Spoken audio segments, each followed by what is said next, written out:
नमस्कार प्रणाम। हम खेसारी लाल यादव और हमरा तरफ से जितना भी देवघर में आयल कंवरिया बाड़े सबके स्वागत बा, वेलकम बा। रवाई हमरा दुकान पर और उचित दाम पर सब सामान लेके चल जाई। ए चाची, ए काकी, ए भौजी, भाइयो, अरे हनावा, ए बाबा बाबा, हनावा हनावा, बोल बा बोल बा, ए बम, अरे हेले आवो व्यवस्था बा कांवर टांगे के हई बिना लहसुन के लिट्टी चोखा खा के जा। चाय गरम शंखा पोला ए बम हेने आवा हेने चला।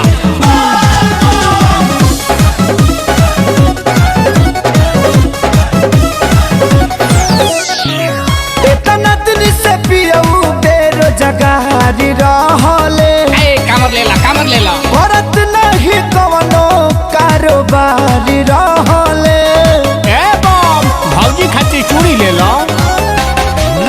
इतना दिन से पियऊ बेरोजगारी रहले, ए शिविर में आबो। औरत नहीं कवनो कारोबारी रहले। सब व्यवस्था बा हमनी के ऊपर भोला जी दे दिहले ध्यान, अरे दे दिहले ध्यान। देवघर में खुल गइल बाटे सैया के हमरा कांवर के दुकान। देवघर में खुल गइल बाटे राजा के हमरा चूड़ी के दुकान।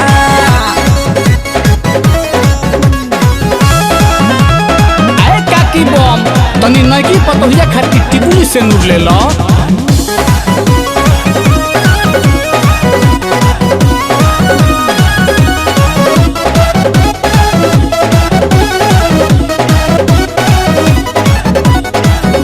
जे जान मांगे पियबा झट से न देता, बाबा धाम जाके बनल ठोकबी करेता। आए होलसेल में लीजिए, सारा सामान उपलब्ध है। जे जान मांगे पियबा झट से न देता, बाबा धाम जाके बनल ठोकबी करेता। पूरा मोबाइल मन के सारा यारमान, ए जी सारा यारमान। देवघर में खोले ले बाड़े राजा जी हमर पेड़ा के दुकान। देवघर में खोले ले बाड़े राजा जी शंखा पोला के दुकान।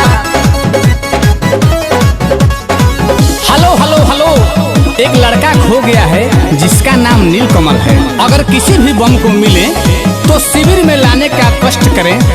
उनके माता पिता बहुत देर से परेशान हैं।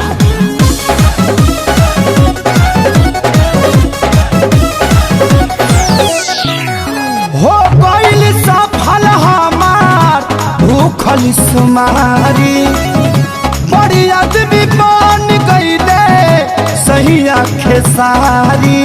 ए चूड़ा पैरा ले लो। हो गइल सफल हमार भूखल सुमारी, बड़ी आदमी बन गइले सही आखे सारी।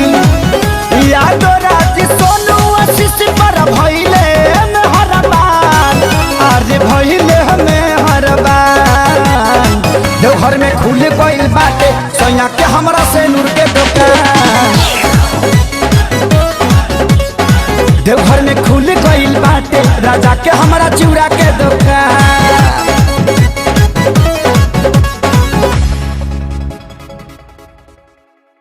देवघर में खुल गइल बाटे सैया के हमरा कांवर के दुकान।